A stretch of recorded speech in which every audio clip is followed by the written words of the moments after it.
Bonjour les fans, bonjour les passionnés. Bienvenue sur la chaîne Ibino Farming, la chaîne de l'agriculture et de l'élevage. Là, on est en mode fantôme. Vous ne me voyez pas, mais vous vous apprêterez à découvrir l'Amazonie en Afrique. Allez, hop. Vous savez, on a tellement parlé d'agriculture et d'élevage, mais jusqu'à présent, ça tarde à décoller. Pourquoi? Parce qu'on n'a pas des exemples concrets, on n'a pas des modèles économiques. Je vais vous parler d'un modèle économique aujourd'hui qui est lié à la banane. Pour tout savoir, on lève. Tadadadam. Ouais, c'est comme dans les films hollywoodiens. J'adore. Ici, on est dans une région qui est spécialisée dans la production de bananes. Cette ferme possède environ 150 hectares de bananes. Et 90% de sa production est destinée au marché américain. Pourquoi est-ce que on fait cette vidéo? On fait cette vidéo pour donner des astuces, pour montrer aux gens que c'est possible. Parce qu'en parlant avec le monsieur tout à l'heure, il m'a donné son chiffre d'affaires.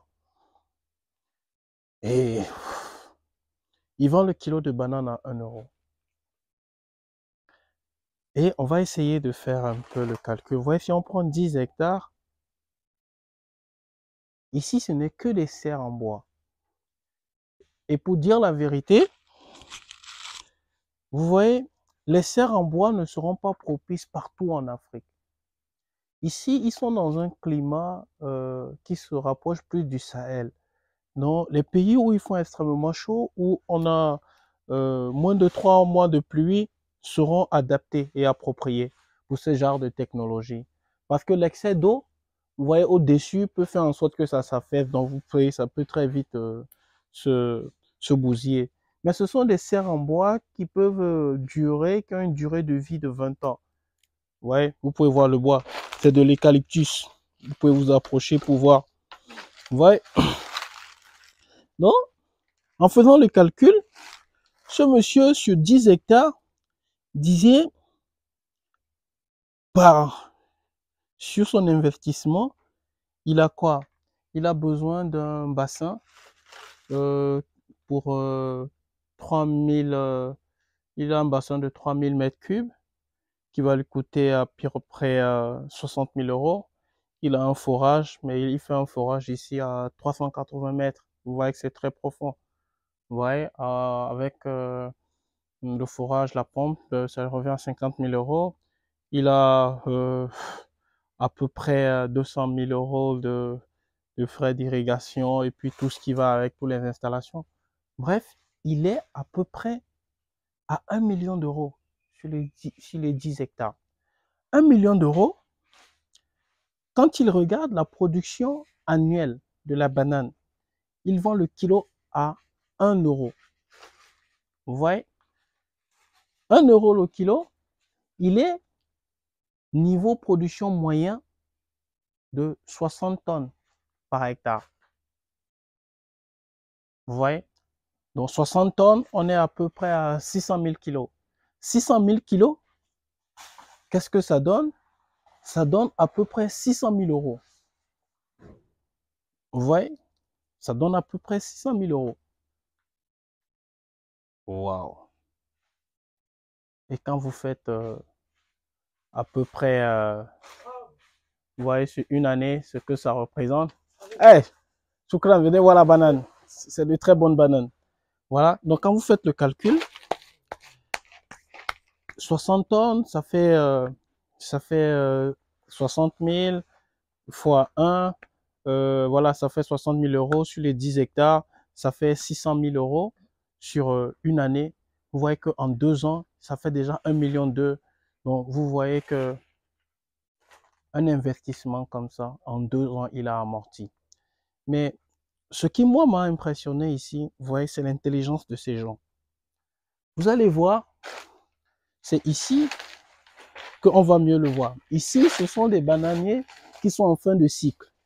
Mais au même moment, ils ont déjà prévu la relève. Et qu'est-ce qu'ils font? C'est toujours dans la même serre. Hein? C'est dans la même serre. Donc, il va prendre des rejets là-bas. Il va prendre des rejets ici. Vous voyez? Et il a déjà piqué une nouvelle ligne. Vous voyez? Il faut 8 mois pour un bananier comme ça avant qu'il ne commence à produire. Vous voyez? Et l'autre chose, j'ai vu des gens faire de la banane. Parce qu'il faut comprendre, lorsque la banane entre en production, il ne faut plus garder le tuyau d'arrosage en bas. C'est une astuce. Moi-même, je ne comprenais pas pourquoi. Mais il faut le mettre en hauteur. Donc là, il est à peu près à 70 cm du sol. Et c'est avec un système d'aspersion. Vous voyez pourquoi? Parce que le programme racinaire de la banane n'est pas en profondeur. Elle est superficielle. Donc là, il faudrait quoi? Il faudrait que quand vous arrosez, que vous puissiez créer l'humidité tout autour de la banane. C'est ça qui vous permet d'avoir une meilleure production. Donc vous voyez, dit qu'on est dans le désert. Bon, quand je veux dire le désert, c'est pas totalement le désert, mais d'ailleurs, il fait un peu chaud. Mais ils ont pu créer un climat avec un niveau d'humidité vraiment acceptable. Ouais, c'est dire quoi? L'agriculture aujourd'hui, ce n'est plus une activité qu'on improvise ou pour ceux qui ont raté leur vie, non. Ça demande beaucoup de moyens. Vous voulez gagner gros, il faut investir. C'est sûr, beaucoup ne pourront pas faire un investissement pareil tout seul.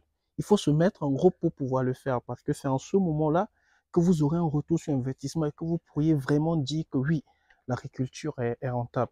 Et avoir une telle installation comme ça nécessite encore bien d'autres choses derrière. Et ça résume en fait nos faiblesses. C'est-à-dire quoi? C'est-à-dire le niveau de transformation de notre production. Ici, ils ont des camions pour livrer, ils ont des stations de conditionnement. C'est vers ça qu'on doit partir pour arrêter de perdre bon nombre de notre production. Mais ici, au moins, on sait déjà que c'est possible, qu'en Afrique, on fait un excellent boulot. Et là, venez voir. Venez voir. Non, non, viens. Ouais, c'est de la bonne banane. Là, on a donné de la banane. Ça, c'est un régime. Bon, écoutez, je vais manger. Vous allez me regarder manger parce que c'est le moment de faire le repas. Donc, vous voyez, super sucré. Super, super, c'est super bon. Donc, comme je le disais, nous devons changer de paradigme si on veut vraiment que l'Afrique change. Il ne s'agit pas de changer notre continent, c'est-à-dire de quitter notre pays, de quitter notre continent, mais plutôt de participer à changer notre continent. Donc, et ça, c'est avec des actions. Ça, c'est avec le secteur agricole. Parce que nous avons des terres super fertiles. Nous avons tout ça chez nous. L'eucalyptus, nous en avons. Les fils de fer, nous en avons. La terre, nous en avons. Les hommes, nous en avons. Qu'est-ce qui nous manque? La compétence. Et la compétence aujourd'hui, c'est dans les relations, c'est dans le partage d'expériences, le partage de compétences sous-régionales. Nous, on vient juste vous dire que c'est possible. C'est possible dans la mesure où nous, on l'essaye. On n'a pas peur d'échouer parce que c'est dans les échecs qu'on apprend. Donc, on va garder le cap. Pour ceux qui veulent investir, n'hésitez plus. C'est le moment. Essayez avec ce que vous avez, mais comme je dis toujours, commencez petit, voire grand et bien faire les choses. Vous n'avez peut-être pas besoin de commencer avec 10 hectares, mais commencez avec 1 hectare, voyez ce que ça donne, améliorez-vous et puis après grandissez. Je vous remercie et à très bientôt.